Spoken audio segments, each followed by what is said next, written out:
J'étais un peu indécis quant à ce que je devais dire ce matin. J'étais assis là derrière avec frère Egan et j'ai entendu frère Neville disait quelque chose en regardant vers moi. Et j'ai dit à frère Egan, est-ce qu'il m'appelle? Et il a dit, oui, il vous appelle.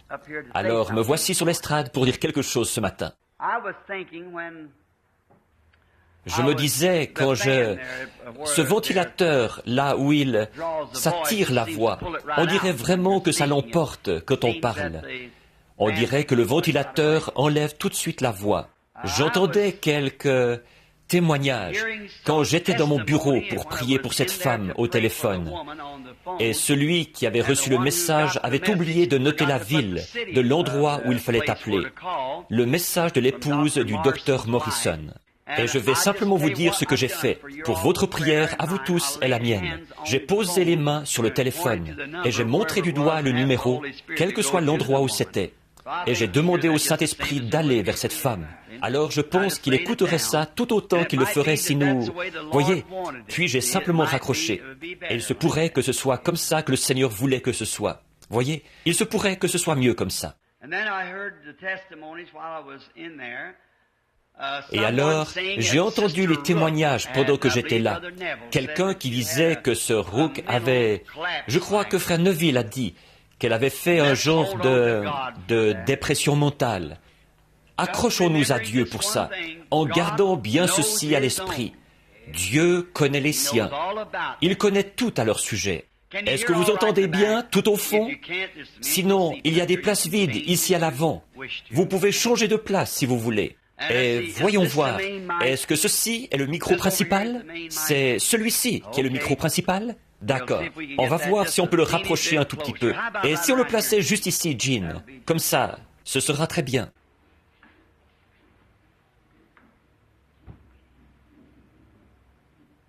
C'est que parfois, je suis un peu enroué. J'ai prêché pas mal. Est-ce que c'est mieux? Est-ce que vous entendez mieux? Alors, nous ne manquons pas de penser à ces gens en prière. Et nous voudrions vous signaler que nous avons eu des réunions glorieuses, là-bas à... Est-ce que c'est ce Rook que je vois? Je pensais que c'était elle que je voyais, que j'ai regardé une dame ici qui lui ressemblait. Je me suis dit, je ne suis tout de même pas en train de dire des choses qui ne font pas de sens. Je regardais quelqu'un qui lui ressemblait vers l'arrière. Elle est à l'hôpital St. Edward.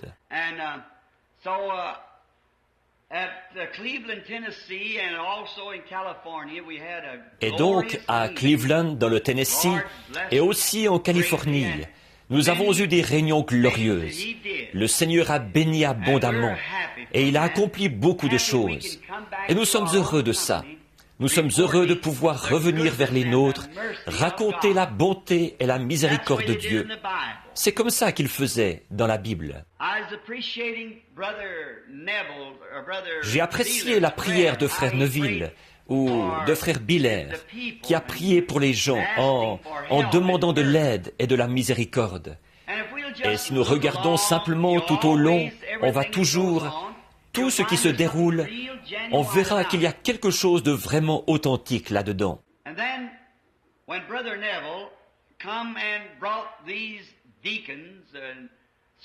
Ensuite, quand frère Neville est venu et qu'il a fait avancer les diacres et tout, à l'estrade ici, pour prononcer les bénédictions de Dieu sur l'offrande de l'Église, je l'ai entendu parler dans sa prière à Dieu, de ces hommes, de la façon dont ils priaient les uns pour les autres.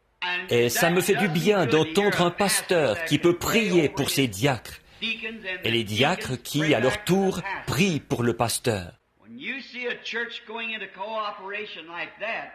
Quand vous voyez une église adopter une telle collaboration, eh bien, quelque chose est sur le point de se produire. Voilà comment l'église doit être en ordre.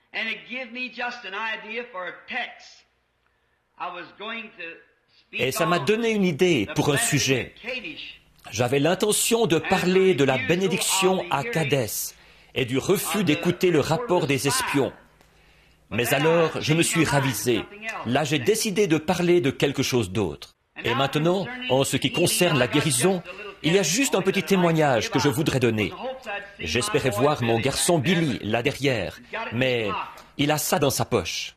Et Billy va beaucoup mieux dans les réunions qu'avant. Il était nerveux, bouleversé. Et il parlait un peu comme ceci aux gens. « Oh, va t'asseoir, va t'asseoir !» Il disait « Je te donnerai une carte de prière. » Mais j'ai remarqué dernièrement qu'il y a des gens qui viennent à la réunion qu'il prend vraiment en pitié. S'il ne lui reste plus de carte de prière, alors il les installe dans une pièce pour que j'aille prier pour eux. Il est arrivé quelque chose comme ça à Chicago la dernière fois, et je voudrais lire cette lettre, du moins s'il arrive. Je n'ai pas eu l'occasion de le voir. Il ne savait pas que je viendrais ici ce matin, et que j'aurais besoin de cette lettre. Mais ça m'est simplement venu à l'esprit quand j'ai pensé à tant de maladies. Et voici ce qu'il en est. C'est une lettre recommandée que j'ai lue dans le journal. Non, on me l'a rapporté, que les journaux critiquaient Oral Roberts d'avoir prié pour une femme qui était atteinte du diabète et qui est morte. Et moi, bon, à titre d'Américain, j'aime bien écouter les lois et ceux qui nous dirigent. Mais ça, je pense que ce n'est pas juste. Je me demande s'il voudrait parler dans le journal de tous ceux pour qui Oral Roberts a prié et qui ont été guéris, de ceux que les médecins avaient abandonnés.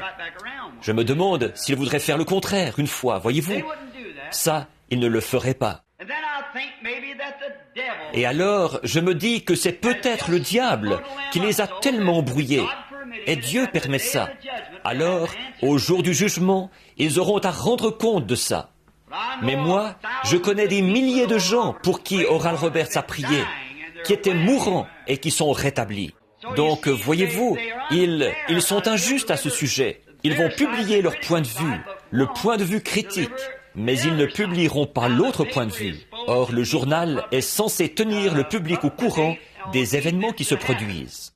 Je pense que si les êtres humains sont intéressés les uns aux autres, alors, si quelqu'un est guéri, vraiment guéri, tous les journaux des États-Unis devraient publier cet article-là. Mais on ne peut même pas les engager pour faire ça. Non, présentez-leur quelque chose comme ça. Ils vont ricaner et s'en moquer et refuser ça. Par contre, là, s'il y a quelque chose à critiquer, ça prouve simplement que cette nation est prête pour le jugement. C'est vrai. Forcément qu'il y aura un jugement, et il n'y a pas moyen d'y échapper. Ils ne font qu'amasser des charbons ardents sur leur tête, et tout. Et tellement dissocié du principe. Le principe d'un journal, c'est d'informer le public de tout ce qui se passe, que ce soit bon ou mauvais. Mais ils se sont éloignés de leur principe. Et une fois qu'ils sont éloignés de leur principe, alors ils n'accompliront pas leur but correctement. Et c'est pareil pour l'Église. Une fois que l'Église s'est éloignée de ses principes, elle ne peut jamais servir les saints correctement. Nous devons rester ensemble. Nous devons nous unifier. Nous devons être d'un même cœur, d'un même accord.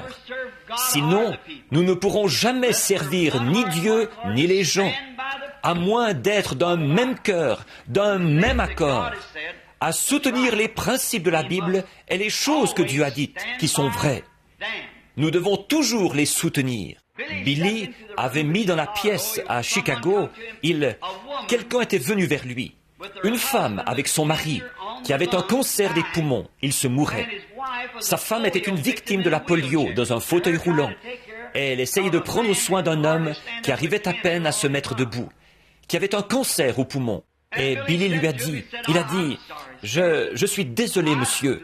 Il a dit, ça me ferait plaisir de vous donner une carte de prière. Et il a dit, mais il ne m'en reste plus une seule. Et il a dit, eh bien, d'accord, fiston. Il a dit, ce n'est pas grave. Il a dit, nous nous sommes efforcés de venir jusqu'ici, mais ce n'est vraiment pas facile pour nous. Billy a dit, je vais vous dire ce qu'il faut faire. Il a dit, je vais aller chercher papa. Je vais le faire entrer, ensuite je vais le faire sortir. Et il a dit, à ce moment-là, dès que vous aurez écouté son message, il a dit, alors prenez votre femme et vous, entrez dans cette petite pièce-là, par laquelle je passe, et je lui demanderai de prier pour vous. Oh, il a dit, c'est un beau geste de ta part, fiston. Je n'en demande pas plus. Voyez, voilà une attitude. Voyez, je n'en demande pas plus. C'est bien, voyez. Et ce soir-là, Billy, quand il est entré là, contrairement même à ce qu'il avait dit, là, il y avait avec lui son beau-frère qui saignait, qui souffrait d'hémorragie pulmonaire, et aussi sa belle-sœur qui saignait à l'estomac. qui avaient des ulcères. Elles étaient entrées là avec eux, en prétextant les aider à entrer. On doit faire attention, sinon on pourrait remplir toute une pièce, voyez-vous. Mais, après être passés là, prier pour eux, nous avons reçu une lettre par la poste, disant que cet homme est parfaitement guéri du cancer des poumons. La femme, son épouse, qui était dans le fauteuil roulant, est sur pied. Elle se déplace aussi normalement qu'avant. L'homme qui souffrait d'hémorragie des poumons, causée par la tuberculose, est complètement guéri. Et son épouse est guérie de ses ulcères. Tous les quatre guéris d'un coup.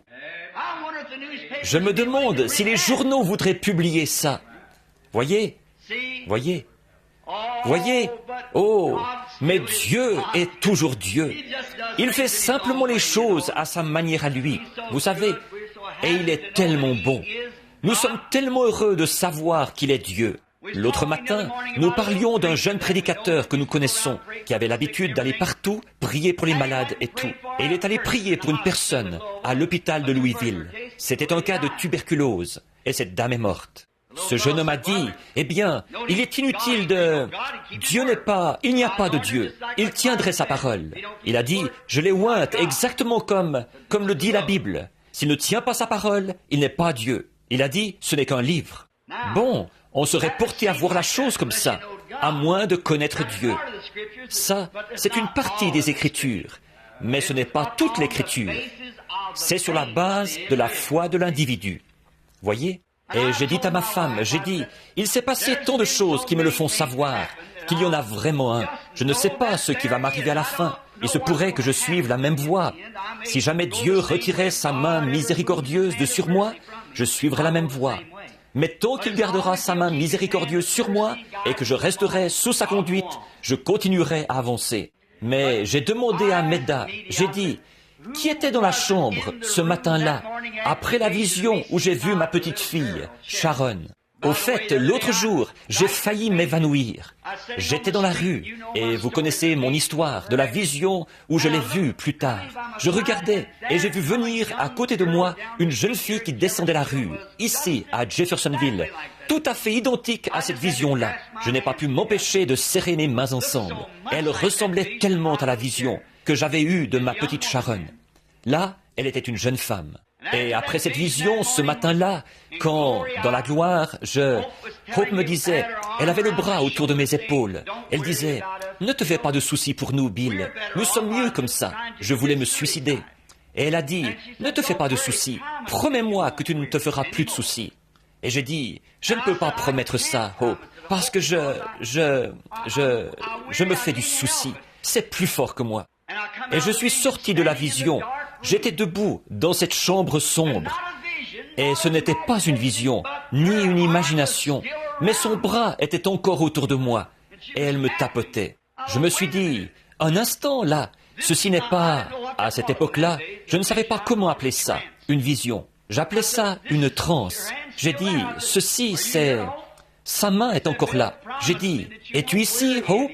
Elle a dit, Bill, promets-moi que tu ne te feras plus de soucis pour moi et Sharon, parce que j'étais au bout de ma route. J'étais sur le point de me suicider. J'ai dit, je te le promets. Elle m'a serré dans ses bras et elle m'a tapoté avec sa main. Et puis, j'ai dit, Hope, où es-tu? J'ai avancé à tâtons jusqu'à ce que j'ai saisi la petite chaîne de la lampe et je l'ai tirée. J'ai cherché partout. J'ai inspecté toutes les chaises pour voir si elle y était assise. Il est Dieu aujourd'hui, tout autant qu'il l'était sur la montagne de la transfiguration, quand Moïse et Élie sont apparus. Il est toujours Dieu. Nous pouvons passer par beaucoup de difficultés et d'épreuves. Souvenez-vous simplement qu'il y a quelqu'un qui sait, qui éclaire le chemin, qui rend la chose réelle. Je ne sais pas ce qu'il y a derrière le rideau, mais je sais une chose, je cours vers le but de la vocation céleste. Tous les jours, j'essaie de vivre pour ce grand événement qui aura lieu un jour, quand je le verrai face à face, et que je raconterai l'histoire, sauvé par grâce. C'est pour ce jour-là que je vis, laissant en arrière les choses qui y sont. Je veux courir vers le but, continuer simplement à avancer. Je veux que ce tabernacle, maintenant que vous êtes sur pied, je veux que vous continuiez à courir vers le but de la vocation céleste. Quoi que vous fassiez, soyez fermement attachés les uns aux autres. Ayez l'esprit de clan le plus possible, mais en gardant toujours un bras tendu vers l'extérieur pour aller chercher quelqu'un d'autre pour les faire entrer. Mais quant à cette foi que nous prêchons maintenant et pour laquelle nous combattons, ne vous en éloignez pas d'un pouce. En effet, si vous croyez que je suis son serviteur, c'est ceci le programme de Dieu. Ce ne sera jamais dans la majorité, ce sera toujours dans la minorité. Ça a toujours été et ce sera toujours comme ça. Mais souvenez-vous, il est écrit, « Ne crains point, petit troupeau, votre Père a trouvé bon de vous donner le royaume. » Maintenant, il y a un groupe de fonctions dans notre Église. Diacres, administrateurs, surveillants de l'école du dimanche, pasteurs, selon l'ordre établi dans notre Église. Et c'est vous-même qui avez élu les frères qui occupent ces fonctions et le pasteur. Moi, je suis simplement le surveillant général. Je suis là pour veiller à ce que tout se déroule bien et pour donner des conseils et ainsi de suite. C'est vous qui élisez votre pasteur, qui élisez vos administrateurs, qui élisez vos diacres, qui élisez chaque fonction qu'il y a dans cette Église. C'est vous-même. Et c'est votre devoir de soutenir ces hommes, voyez-vous, car ils commettront des erreurs. Ce sont des mortels, ce ne sont que des hommes, et ils commettront des erreurs. Mais si le président des États-Unis commet une erreur, est-ce qu'on le renvoie comme président? On oublie ça et on va de l'avant. C'est comme ça que nous voulons faire dans notre Église maintenant. Je l'écoutais prier il y a quelques instants pour les diacres et d'entendre là derrière, à la porte, un témoignage des administrateurs, que vous êtes tous d'un même accord. Maintenant, restez comme ça. Maintenant, vous les membres, soutenez ces administrateurs, ces diacres et ce pasteur. Et souvenez-vous, une fois que vous êtes unis comme ça, souvenez-vous que c'est le rôle du diable de faire en sorte que cette unité soit brisée. Or, ça l'a toujours été et ça le sera toujours. Mais vous, soutenez vos frères qui occupent ces fonctions. C'est de ça que je voulais parler. Et puis, j'ai aussi ici quelque chose pour le tableau d'affichage ce matin, concernant les réunions des conseils et les pouvoirs de ceux-ci. On mettra ça sur le tableau d'affichage. J'en ai une copie pour frère Robertson, qui est président des administrateurs. Et j'en ai aussi une copie pour frère Collins. Je pense qu'il fait fonction de président du conseil des diacres. Et maintenant, toutes ces fonctions sont établies conformément à l'Écriture. Ils doivent avoir les règles bibliques de ce qu'ils doivent faire. Par conséquent, les administrateurs ont leur fonction à eux, et les diacres ont leur fonction à eux. Le surveillant de l'école du dimanche a sa fonction à lui, et le pasteur est le chef du troupeau. Or, ils ont, selon chacune de ces fonctions, des choses en commun. Alors je pense que vous ne devriez pas avoir vos réunions ensemble, mais séparément selon chaque fonction, parce que les diacres n'ont rien à dire aux administrateurs, à moins d'avoir quelque affaire à leur soumettre. Et vice-versa, les administrateurs sont responsables des finances et de ce qui concerne le bâtiment. Ils n'ont rien à voir avec les diacres. Les diacres sont les policiers de l'Église et les assistants du pasteur, et les administrateurs sont responsables de tous les biens. Les administrateurs n'ont rien à voir avec le côté spirituel, et le diacre n'a rien à voir avec le côté financier. Par conséquent, ça doit être, et le surveillant de l'école du dimanche est responsable de son école du dimanche. Donc, j'ai tout ça rédigé et tapé à la machine pour qu'on le mette sur le tableau d'affichage. Et puis, nous allons aussi mettre dans un cadre la doctrine que défend l'Église et l'afficher. Dans un cadre ici, dans l'Église, ce que nous défendons, les principes, la doctrine de l'Église. Or, pour être une Église, nous devons avoir une doctrine. Nous ne plantons pas de jalons pour dire « nous allons jusque-là, pas plus loin ». Dans la communion fraternelle avec tout le monde, nous allons aussi loin que Dieu nous permettra d'aller, dans ses Écritures, avec les gens. Alors, serrez-vous les coudes, soyez d'un même accord, d'un même cœur, et allez de l'avant pour Dieu. Voilà ce que Dieu veut que nous fassions. Maintenant, prions. Ensuite, nous aborderons la parole. Oh, precious Lord, we are now about to approach the Ô précieux Seigneur, maintenant nous sommes sur le point d'aborder la parole divine, ou la lecture de cette parole. Que ton Saint-Esprit nous interprète ce dont nous avons besoin. Donne-nous de parler, Seigneur, d'agir et de vivre, en sachant que nous sommes tous tes enfants, par grâce, puisque tu nous as appelés. Qu'il y ait une communion fraternelle dans cette Église, car nous sommes sur le point d'émerger dans un grand mouvement. C'est ce qu'il nous semble, qui va susciter d'autres ministres pour aller dans les champs de mission là-bas, ou si tu devais m'envoyer dans différentes régions du monde pour y établir la foi, je pourrais alors présenter un ministre prêt, disposé et formé pour prendre la relève. Et que la foi qui a été transmise aux saints une fois pour toutes et que nous défendons bravement devienne un cercle tout autour du monde.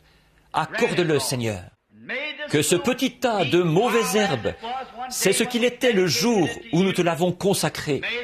Qu'ici une église prenne naissance, Seigneur, d'où sortiront des ministres, des évangélistes, des docteurs et des missionnaires qui iront vers toutes les régions du monde. Nous voudrions demander ce matin une bénédiction spéciale pour notre frère et notre sœur Stricker qui souffrent en ce moment. Mais nous savons que nous devons tous subir ces épreuves. Chaque fils qui vient à Dieu doit être châtié, mis à l'épreuve. Si nous abandonnons facilement et que nous faisons demi-tour, alors nous sommes des enfants illégitimes et non les enfants de Dieu. Donne à frères et sœurs Stricker la force et la puissance pour qu'ils restent à leur poste, quitte à devoir mendier leur nourriture, mais que ta main bénissante soit sur eux. En effet, nous ne savons pas, mais il se pourrait que ce soit grâce à cet effort même que tu montres aux autochtones de l'Afrique ce qu'est un vrai chrétien. Accorde-le, Seigneur. Maintenant, que tout cela se fasse selon ta volonté. Bénis ce pasteur, frère Neville. Nous te prions, Seigneur, de faire de lui un berger du troupeau, comme tu l'as fait dans le passé. Et nous n'oublions pas sa charmante petite épouse, qui est très malade. L'ennemi voudrait laisser frère Neville avec ce groupe d'enfants, sans mère.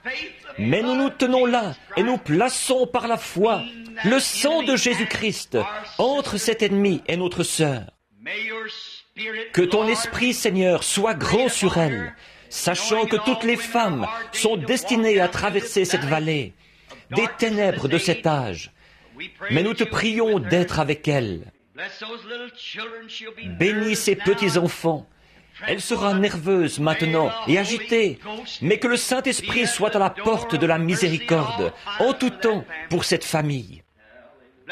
Bénis notre conseil des administrateurs, notre frère Wood et notre frère Egan, frère Robertson et tous les autres, Seigneur, les diacres, les administrateurs et tous ceux qui œuvrent ensemble dans l'Église. Nous te prions, Seigneur, de leur donner d'exercer leur mandat dans la sainteté et la justice. Bénis, Seigneur, ceux qui ont exercé des fonctions dans le passé. Et nous te prions de continuer à être avec nous tous, de sorte qu'on nous connaisse comme une Église qui œuvre dans l'unité, dans l'esprit et dans l'amour du Seigneur. Nous te prions maintenant de nous dispenser la parole, selon nos besoins, alors que nous lirons dans ta parole écrite, car nous le demandons au nom de Jésus. Amen.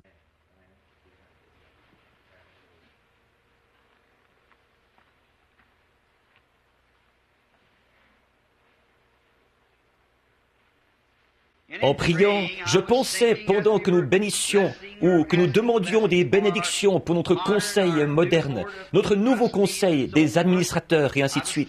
Je pensais à notre frère Freeman, à frère Dietzmann et à ceux qui sont assis ici, qui ont été de bons collaborateurs précédemment. Nous voulons rendre grâce à Dieu de leur service loyal.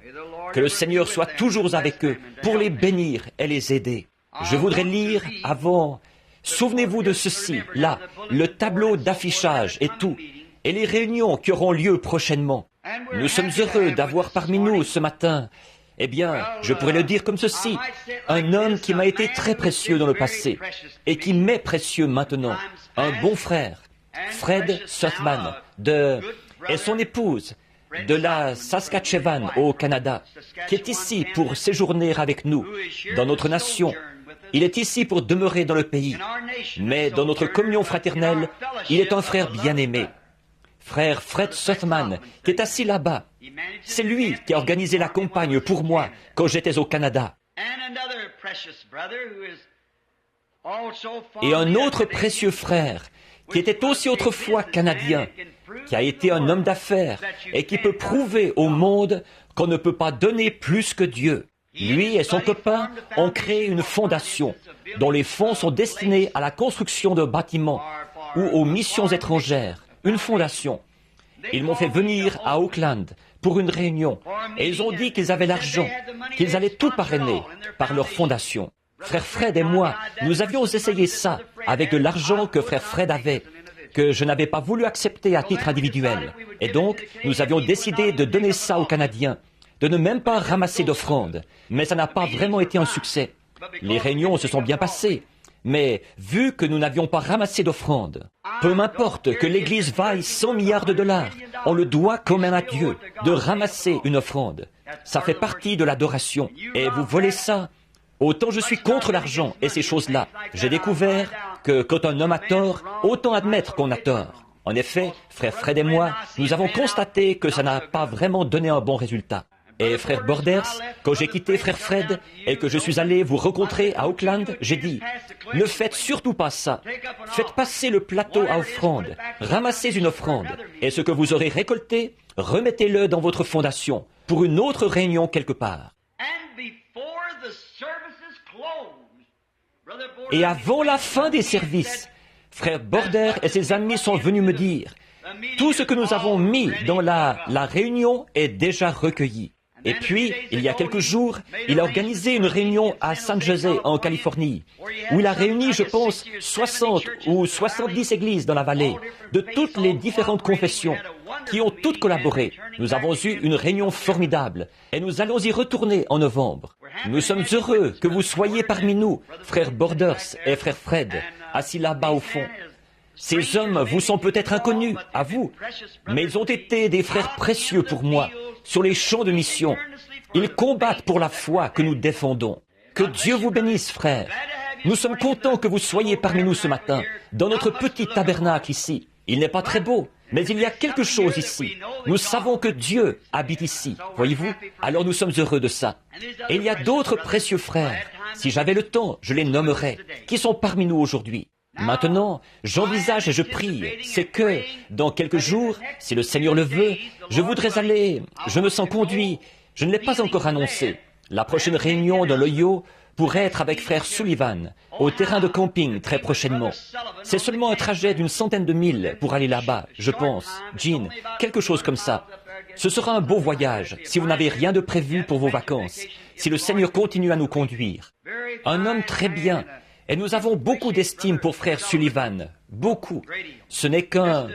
Il est maire de la ville. Il l'a été. Simplement un ex-maire. Et ce n'est qu'un homme du Kentucky, à l'ancienne mode. C'est tout ce que je peux dire de lui. Quand je l'ai rencontré l'autre jour, tous les deux, nous avons grandi là-bas, dans les montagnes du Kentucky. Il m'a dit, « Est-ce que tu as toujours ton asafétida autour du cou, Billy ?» Maintenant, vous savez qu'il est vraiment du Kentucky. Maintenant, prenons... Je ne dis pas ça pour manquer d'égard envers mes frères du Kentucky qui sont ici, frère Jeffries et les autres. Moi aussi, je suis du Kentucky, vous savez. Je vous dirai une chose que nous sommes. Nous ne sommes pas du Kentucky et nous ne sommes pas non plus américains. Nous sommes des pèlerins et des étrangers. Nous cherchons une ville à venir.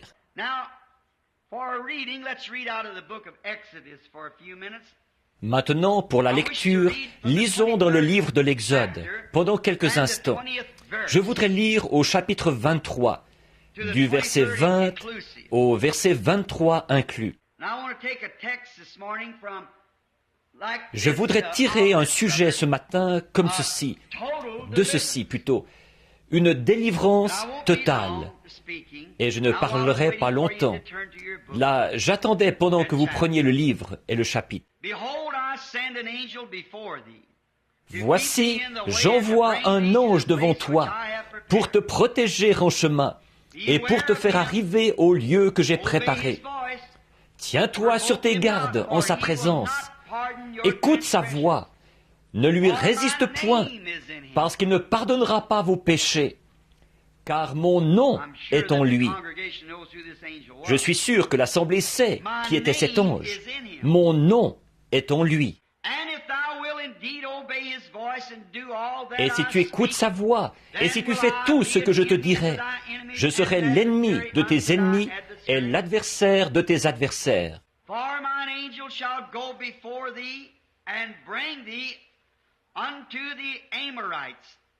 Mon ange marchera devant toi et te conduira chez les Amoréens, les Hétiens, Phéréziens, Cananéens, Éviens et Jébusiens, et je les exterminerai.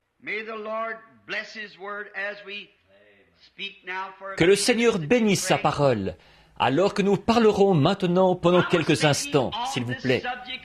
Je réfléchissais sur ce sujet d'une délivrance totale.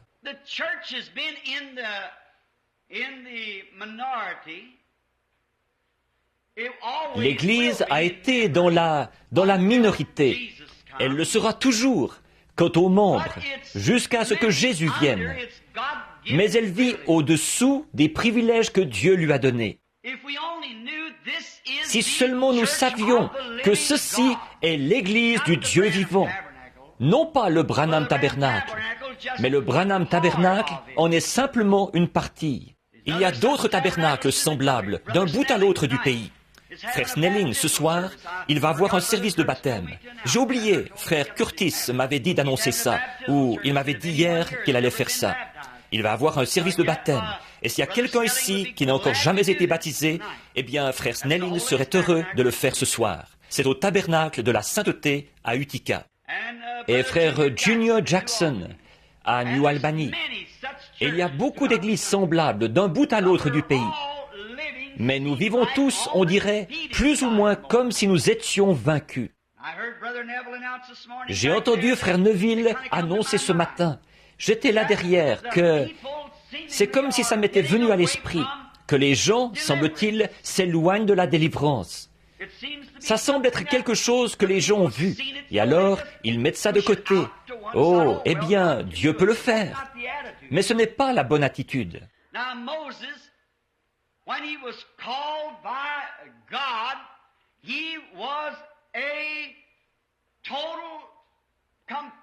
Moïse, là, quand il a été appelé par Dieu, il était un prophète total, complet. Quand Dieu envoie un homme pour faire quoi que ce soit, il l'équipe complètement de tout ce qu'il lui faut.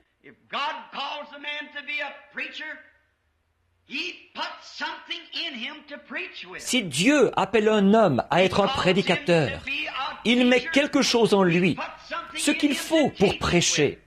S'il l'appelle à être un docteur, il met quelque chose en lui, ce qu'il faut pour enseigner. S'il l'appelle à être un prophète, il met quelque chose en lui, ce qu'il faut pour voir des visions et pour être un prophète. Dieu équipe toujours complètement son homme. Et c'est exactement ce qu'il a fait quand il a envoyé Moïse en Égypte. Il l'a élevé d'une certaine façon. Il l'a instruit d'une certaine façon. Et il l'a modelé, et l'a formé, et l'a façonné. Après qu'il avait promis à Abraham, des centaines d'années auparavant, qu'il délivrerait les gens, alors il avait prévu qu'il formerait Moïse exactement comme Moïse l'a été.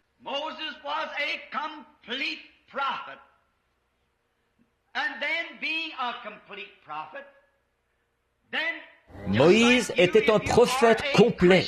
Et alors, puisqu'il était un prophète complet, alors, tout comme vous, si vous êtes un chrétien, Dieu ne fait pas de demi-chrétiens. Dieu fait des chrétiens complets. Dieu ne fait pas de demi-prédicateur, mais le prédicateur peut être un demi-prédicateur. Et Dieu fait de ses enfants des chrétiens. Mais parfois, ils sont des demi-chrétiens. Seulement, ce n'est pas l'intention de Dieu qu'ils soient comme ça.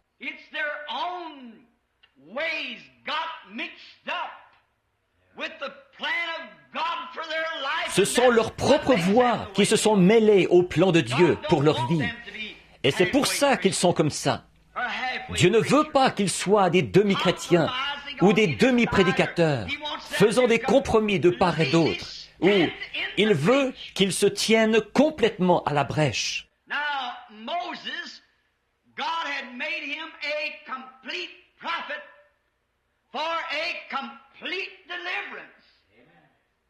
Or Moïse, Dieu avait fait de lui un prophète complet pour une délivrance complète. Et Moïse s'était complètement livré entre les mains de Dieu. C'est pour ça qu'il était alors ce qu'il était. Il était tellement complet en Dieu que Dieu pouvait avoir confiance en lui. Je me demande ce matin si, comme chrétiens, nous avons abandonné notre propre volonté et si nous nous sommes complètement abandonnés à Dieu, à tel point que Dieu peut avoir confiance en nous dans la position où il nous a placés. Je me demande ce matin si moi-même je pourrais être tellement abandonné à Dieu que Dieu pourrait avoir confiance en moi, pourrait avoir confiance en Frère Neville, pourrait avoir confiance en notre conseil des administrateurs, en notre conseil des diacres ou aux membres de notre Église. Nous avons tous une place et nous avons un devoir. Le ministre a une place. Son devoir, c'est de se tenir là et de prêcher les richesses insondables de Christ, sans faire de compromis. S'il est appelé à être un prédicateur, il n'usera d'aucun ménagement envers qui que ce soit s'il est appelé à être un prédicateur.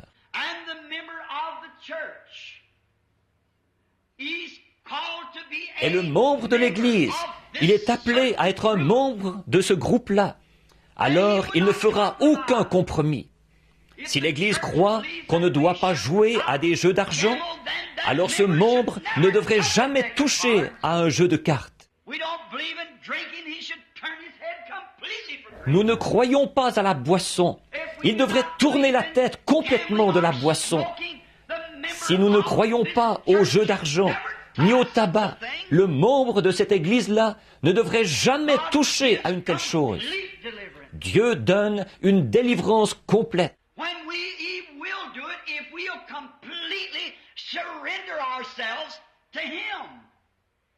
Quand il le fera si nous nous abandonnons complètement à lui, si nous nous remettons complètement entre ses mains, alors Dieu pourra vivre en nous.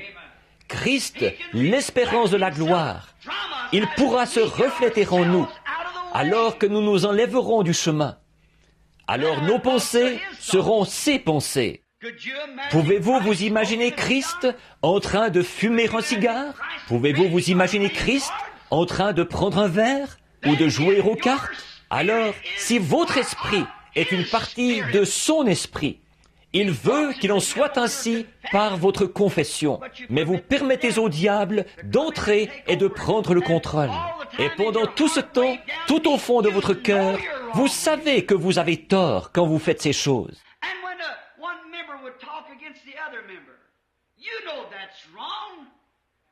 Et qu'un membre dise du mal de l'autre membre, vous savez que c'est mal, ça.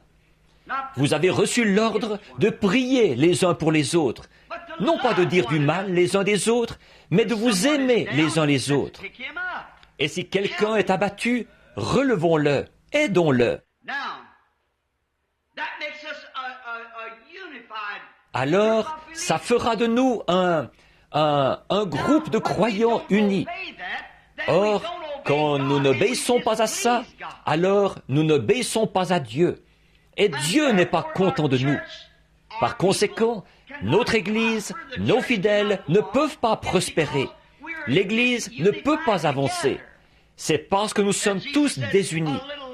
Comme Jésus l'a dit, un peu de levain fait lever la pâte. Now, if the church board Maintenant, si le conseil de l'Église, ou par exemple les diacres, s'ils venaient dire que s'ils pensaient que nous devrions construire un nouveau tabernacle, si c'est le vote des diacres, et si on a consulté les administrateurs et qu'ils n'ont pas l'argent pour le faire, alors ils auront un programme de construction, comme ce que nous avons maintenant.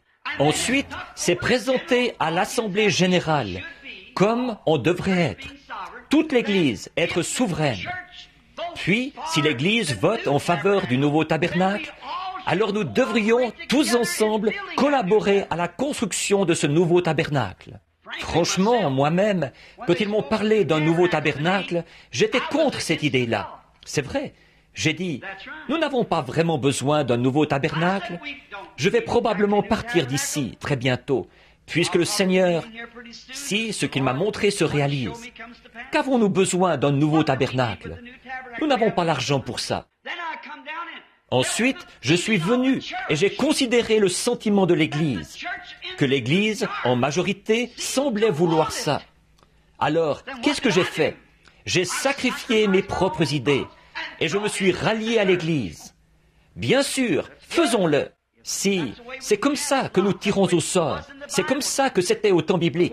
C'est comme ça que l'Église votait. La souveraineté, les groupes de gens, ils se réunissaient. L'union fait la force.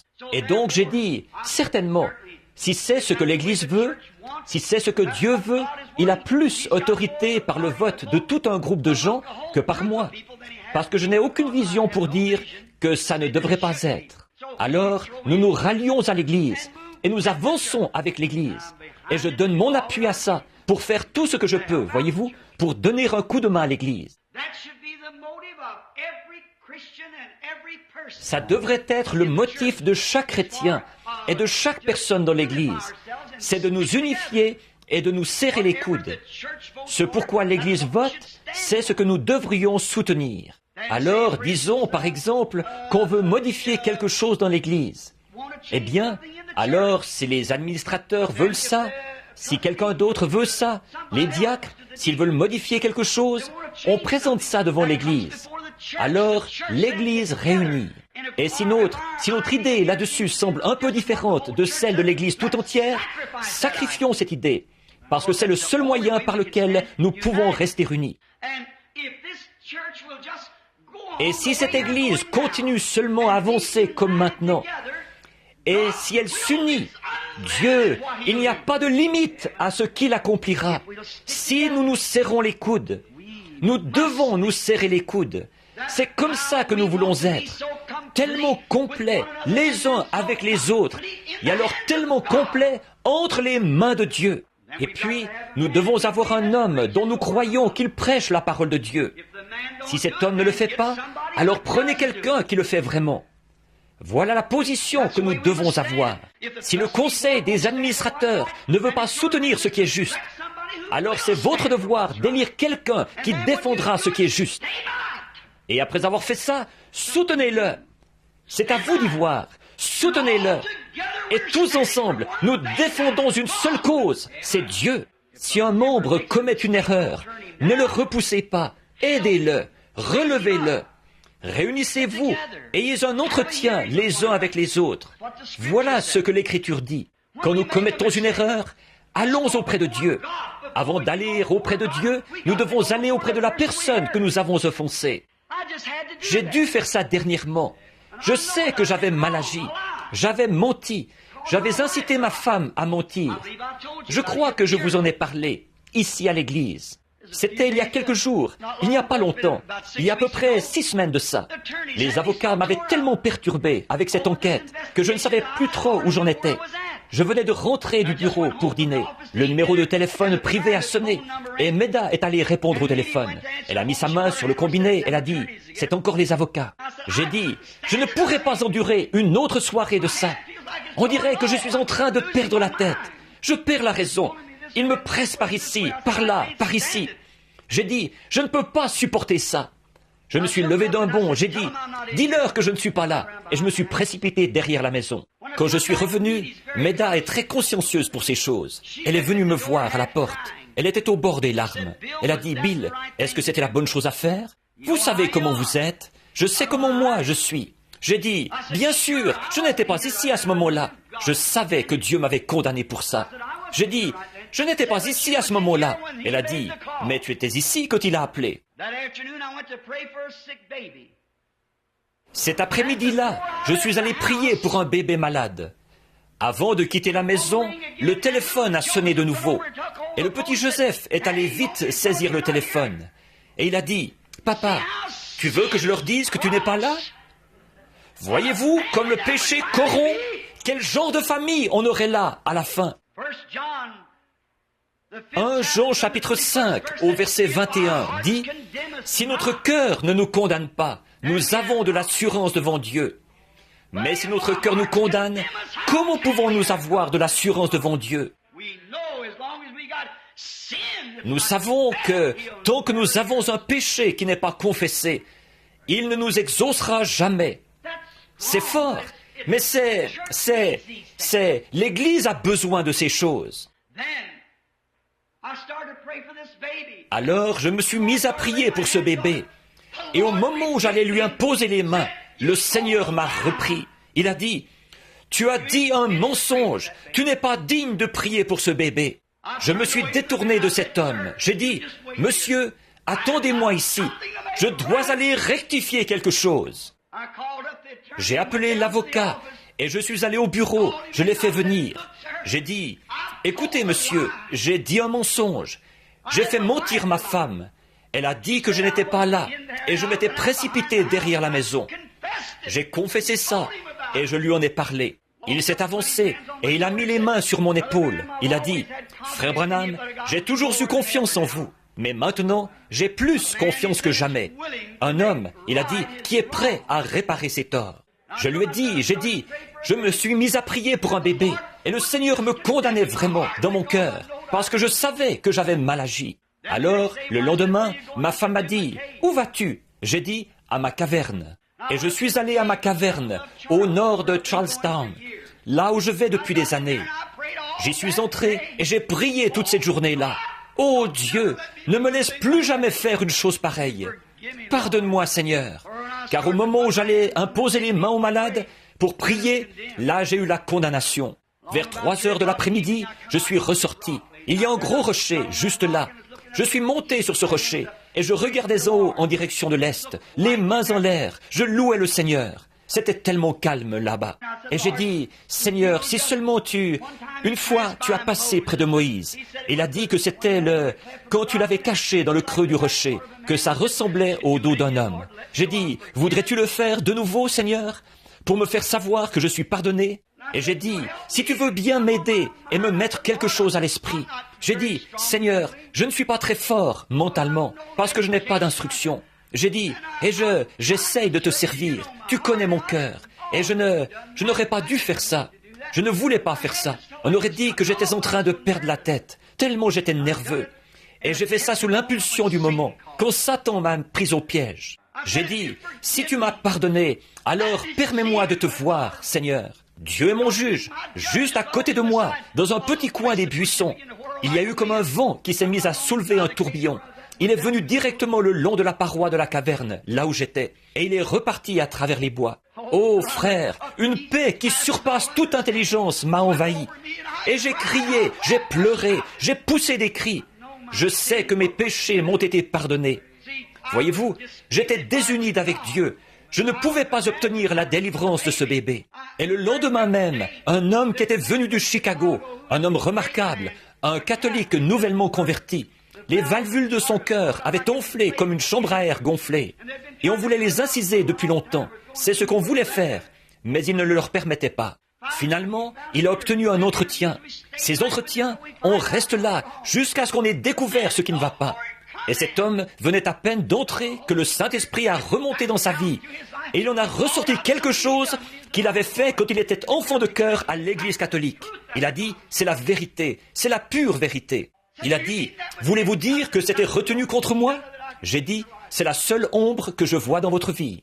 Il est reparti et il a dit au médecin, il a dit, très bien, préparez tout maintenant, nous allons avoir l'opération. Le médecin a dit, nous allons vérifier de nouveau ce vieux cœur. Et quand il l'a examiné, il a dit, vous n'avez pas besoin de cette opération. Voyez, si notre cœur nous condamne, nous voulons une délivrance complète. Nous ne voulons pas être une demi-église.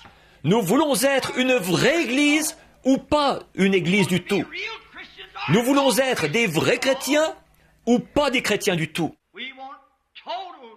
Nous voulons une délivrance totale de nos habitudes, de nos péchés, de nos mauvaises pensées, de nos mauvaises actions, de notre négligence, de tout ce que nous avons fait.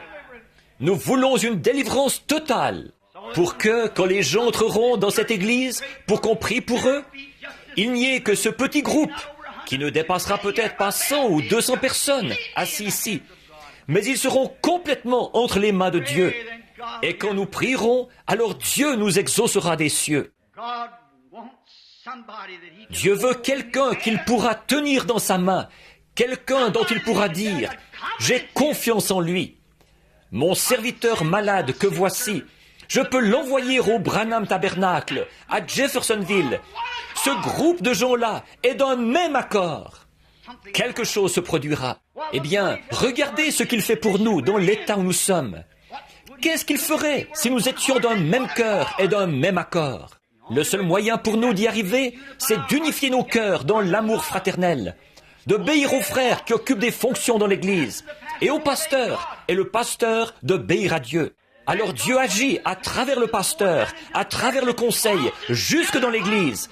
Et tous ensemble, nous formons un seul bloc pour le royaume de Dieu. Alors Dieu exaucera quand nous aurons un groupe unifié. Ne laissez rien vous nuire. Ne vous effrayez de rien. Or, voilà le genre de personne que Dieu a destiné à prendre le pays. Moïse était complet. C'était un homme qui ne faisait pas de compromis. S'il y avait du remue-ménage, des querelles et autres, il ne faisait pas de compromis. C'est ce que Dieu veut de nous maintenant. Pharaon voulait consentir. Il a dit, « Moïse, vous pouvez tous partir, mais alors laissez vos enfants ou laissez certains de vos troupeaux ici. » C'est comme ça que le diable veut qu'un chrétien vienne. Il n'y a pas de mal à ce que tu adhères à l'Église, mais ne pardonne jamais à Jones. Il n'y a pas de mal si tu peux y apporter, si tu peux aller. Tu n'as pas à renoncer au tabac, à la boisson, au mensonge, au vol, aux critiques, à la médisance. Tu n'as pas à renoncer à ça. Adhère à l'Église, c'est tout. Mais Moïse n'était pas un faiseur de compromis. Il voulait une délivrance complète. Il a dit, « Nous ne laisserons pas un seul ongle ici. Nous prendrons tout ce qui nous appartient quand nous irons adorer l'Éternel. » Voilà comment devrait être l'Église. Nous prendrons la justice, nous prendrons la sainteté, nous prendrons le Saint-Esprit. Nous prendrons un groupe unifié quand nous irons à l'autel. Nous serons un vrai groupe. Nous ne laisserons rien derrière nous. Nous prendrons tout. Il ne restera pas un seul ongle ici. Vous savez, des gens peuvent prier de telle sorte que le diable soit obligé de lâcher prise. C'est comme ça que Moïse et son groupe ont fait. Ils sont arrivés là et ils se sont mis sous le sang. Vous avez remarqué, il n'y a pas eu de délivrance totale tant qu'ils ne se sont pas mis sous le sang. Moïse lui-même, il était unifié à Dieu, mais Israël ne l'était pas. Il y avait encore du péché. Il murmurait contre Moïse et il disait, « Pourquoi fais-tu ça? Tu nous attires plus d'ennuis. » En effet, Pharaon doublait la quantité de briques qu'il devait faire et tout. Ça, c'était Moïse. Lui, il était complètement entre les mains de Dieu, totalement délivré de la garde de brebis, pour garder les brebis de Dieu. Lui-même, il était totalement délivré. Mais le peuple n'était pas délivré, parce qu'il y avait encore des murmures parmi eux. Un soir, quand Dieu avait décrété qu'on devait tuer un agneau, un type de Christ, et que le sang a été trempé dans l'hysope, c'est-à-dire une herbe toute simple, ordinaire, humble, et appliquée sur le linteau de la porte et sur les poteaux. C'est là qu'Israël a été complètement délivré, sans laisser un ongle là-bas. Tout ce qui leur appartenait a été délivré. Leur famille, leurs bien-aimés et tout ont été délivrés quand ils se sont mis complètement sous le sang. C'est là que l'Église sera complètement délivrée. Quand tout aura été mis sous le sang, quand vos péchés auront été mis sous le sang, quand votre tabac, quand vos jeux d'argent, quand votre tricherie, quand votre vol, quand votre mensonge, quand tout aura été mis sous le sang, alors il y aura une délivrance totale. Si vous avez fait du tort à quelqu'un, réparez ça. Vous ne pouvez pas apporter ça sous le sang. Ça n'y restera pas. Vous ne pouvez pas l'apporter. Quelque chose vous empêchera de le faire. Quand votre moi aura été complètement, totalement mis sous le sang, il y aura une délivrance totale. Alors vous connaîtrez une liberté que vous n'aviez jamais connue auparavant. Quand tout aura été mis sous le sang, soumis au royaume de Dieu, alors il y aura une vraie délivrance. Jesus was completely, totally man. He could cry like a man. He could eat like a man. Jésus était complètement, totalement homme. Il pouvait pleurer comme un homme. Il pouvait manger comme un homme. Il pouvait être fatigué comme un homme. Il était complètement, totalement homme dans son être physique. Et dans son esprit, il était complètement, totalement Dieu. Alors, il a soumis sa chair à l'esprit qui était en lui. Voyez-vous, il a été tenté de toutes les manières, comme nous. Il était un homme, pas un ange. Il était un homme. Il a eu des désirs et des tentations, exactement comme nous en avons. La Bible dit. Il était un homme, pas un ange au-dessus de la tentation. Hébreux 1 dit qu'il a été, Hébreux 1, 4 dit qu'il a été abaissé au-dessous des anges. Il était homme, complètement homme. Alors Dieu a pris un homme complet pour produire une délivrance totale. Et il l'a rempli de son esprit. Le Saint-Esprit était en lui sans mesure. Et il a été tenté comme nous avons été tentés. Il était complètement Dieu. Il l'a démontré quand il a ressuscité les morts, quand il a arrêté la nature, les mers mugissantes et les vents violents. Quand il a parlé aux arbres et tout, ils lui ont obéi. Il était Dieu à l'intérieur. Et il aurait pu être un homme, car il était effectivement un homme. Mais il s'est totalement et complètement remis comme homme entre les mains de Dieu pour être au service de Dieu. Et il est notre exemple. Nous sommes des hommes et des femmes. Nous sommes aussi des chrétiens. S'il est notre exemple, remettons-nous complètement entre les mains du Saint-Esprit afin d'être des sujets du royaume de Dieu. Il était totalement homme, il était totalement Dieu, mais il a abandonné ses parties naturelles et ses parties physiques, sa propre pensée, ses propres actions, ses propres soucis, et je fais uniquement ce qui est agréable au Père. Voilà, totalement délivré des êtres humains. Les sacrificateurs sont venus vers lui. Les grands hommes, ils disaient, « Rabbi, telle et telle chose. » Et ils ont essayé de l'acheter pour qu'il adhère à leurs affiliations et à leur dénomination. Mais il a été totalement délivré parce qu'il s'était confié en Dieu. Le psalmiste n'a-t-il pas dit, « Tu le délivreras, car il s'est confié entièrement en moi. » Voyez, je délivrerai mon unique des chiens parce qu'il s'est confié en moi. À l'heure où nous arriverons à la fin du voyage de la vie, c'est ce que je désire pour la mienne. Je sais que c'est ce que vous désirez pour la vôtre. Je désire qu'ils disent, « Je le délivrerai des mâchoires de la mort, car il s'est confié en moi. Je le délivrerai de la tombe, le matin de la résurrection. Je le délivrerai totalement, âme, corps et esprit, parce qu'il s'est confié en moi. » Toutes les œuvres de Jésus étaient complètes. Tout était complet. Il délivrait totalement. Il a totalement délivré le lépreux de la lèpre. Il a totalement délivré la femme à la perte de sang, de sa perte de sang. Il a totalement délivré le monde du péché quand il est mort au jour de l'expiation. Il a totalement délivré tout péché. Il a délivré l'Église. Alors, nous n'avons pas besoin d'être des gens qui vivent au-dessous de leurs privilèges. Nous n'avons pas besoin de vivre dans un état de défaite, parce qu'il a vaincu le diable. Et il a pris toutes les dominations et les autorités, et les a assujetties sous ses pieds.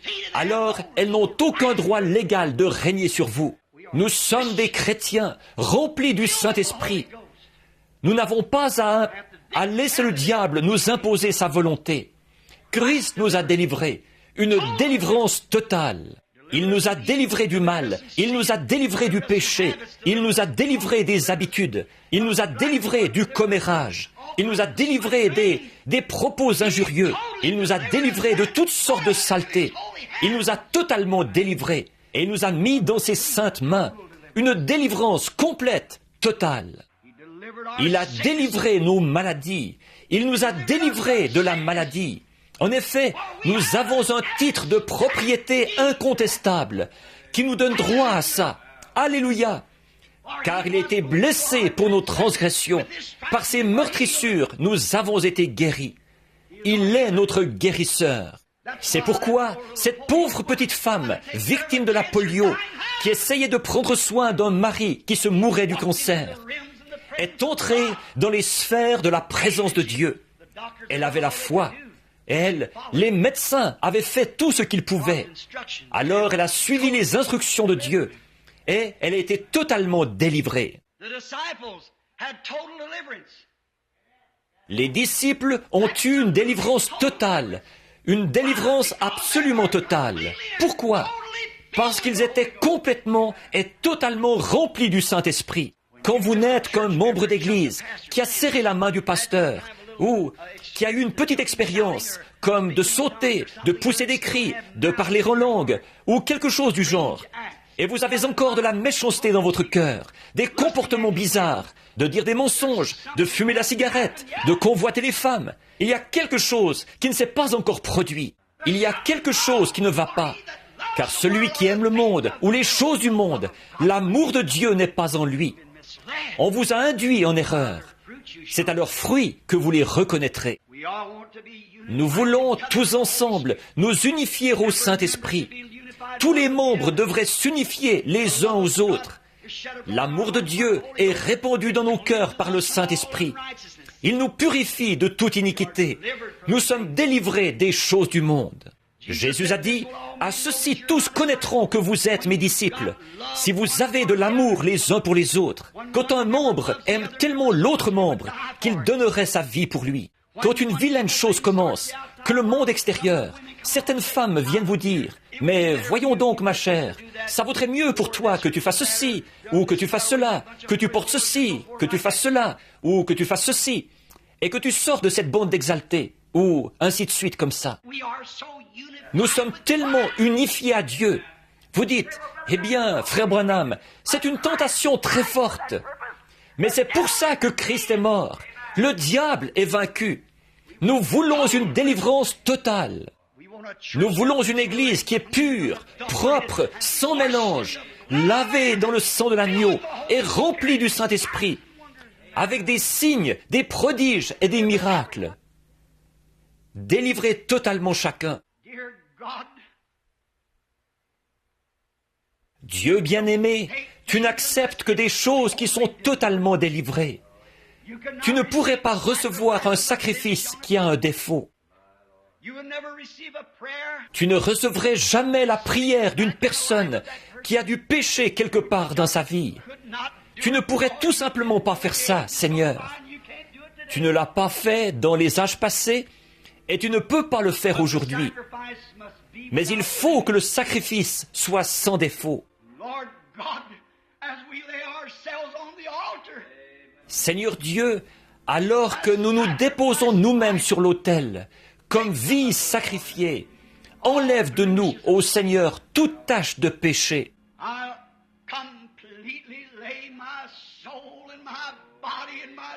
Je dépose complètement mon âme, mon corps, ma force, mes efforts, avec cette Église ce matin sur l'autel. Purifie-nous par ton sang et pardonne-nous tous les péchés que nous avons commis. Et que le glorieux Saint-Esprit demeure en nous en abondance. Et que sa présence nous accompagne en quittant ce tabernacle ce matin, si bien que nous saurons en nous-mêmes qu'il nous a pardonnés. Alors la prière sera « Pardonne-nous nos offenses, comme nous aussi nous pardonnons à ceux qui nous ont offensés. » Accorde-le, Seigneur. Sois près de nous maintenant, bénis-nous et garde-nous, jusqu'à ce que nous nous retrouvions pour le culte de ce soir, que nous y venions avec des mains propres et un cœur pur, que tu ne rejetteras pas, car nous voulons une délivrance complète et totale. Seigneur, de tout ce qui nous empêcherait d'être la lumière du monde, une lampe qui est placée sur une montagne, non pas sous le boisseau, mais une lampe qui est placée sur la montagne, qui donne la lumière pour guider les pas des gens sur le droit chemin. Accorde-le, Père. Nous le demandons au nom de Jésus et pour sa gloire. Amen.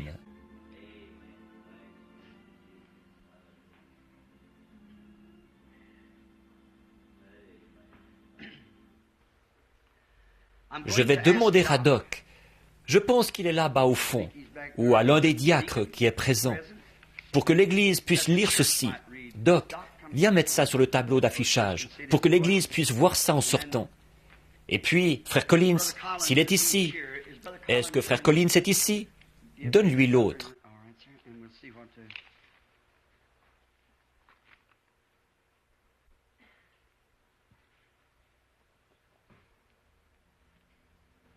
Très bien, monsieur.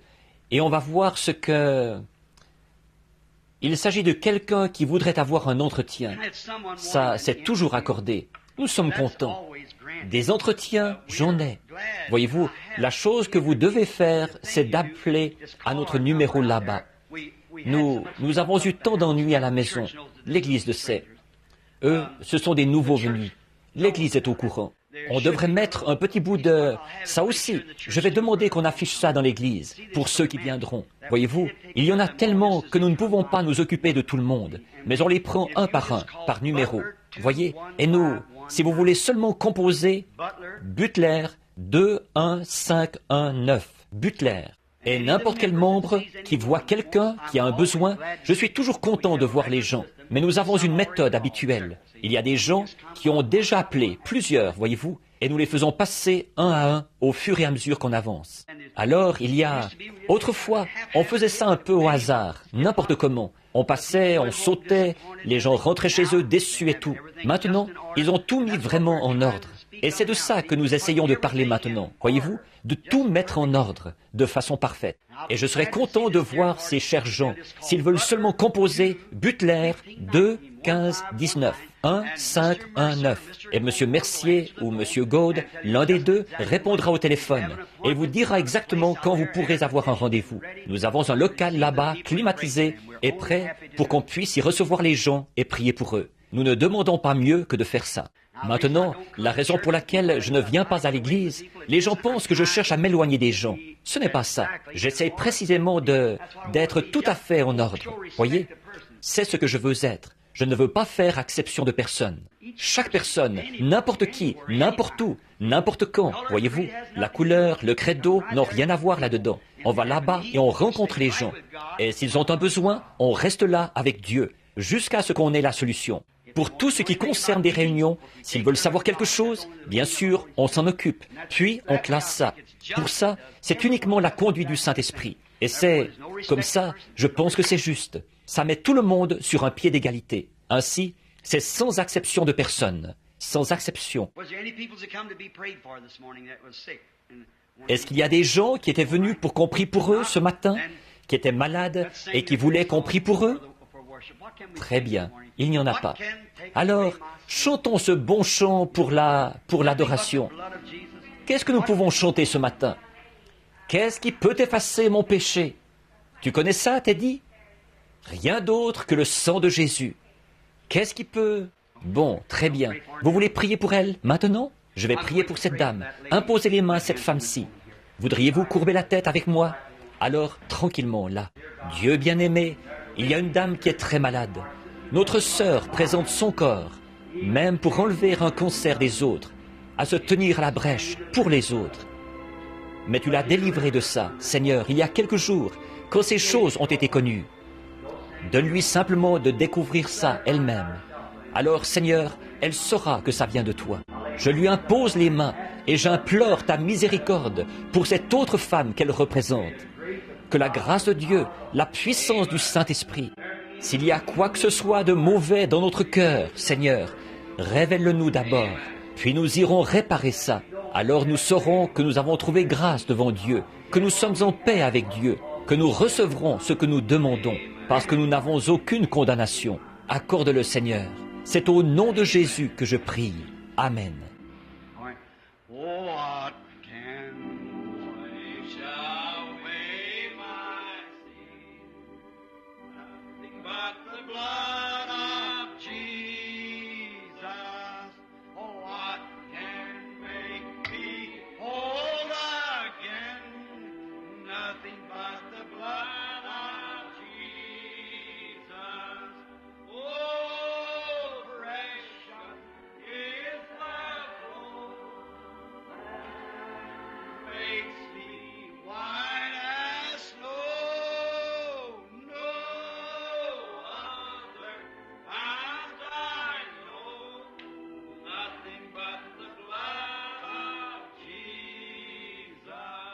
Combien sentent que tous leurs péchés sont sous le sang? Chantons-le avec nos mains levées maintenant. What can wash away my sin? Nothing but the blood of Jesus. Oh, what can make me whole again? Nothing but the blood of Jesus. Maintenant, comme nous baissons les mains, serrons la main de ceux qui sont autour de nous. Precious is the scroll that makes me white as snow. No other found I know. Nothing but the blood of Jesus. You love him? L'aimez-vous? Amen. Oh, how I love Jesus. Oh, how I love Jesus. Maintenant, tenez-vous à ça, là. Tout le monde, accrochez-vous à Dieu.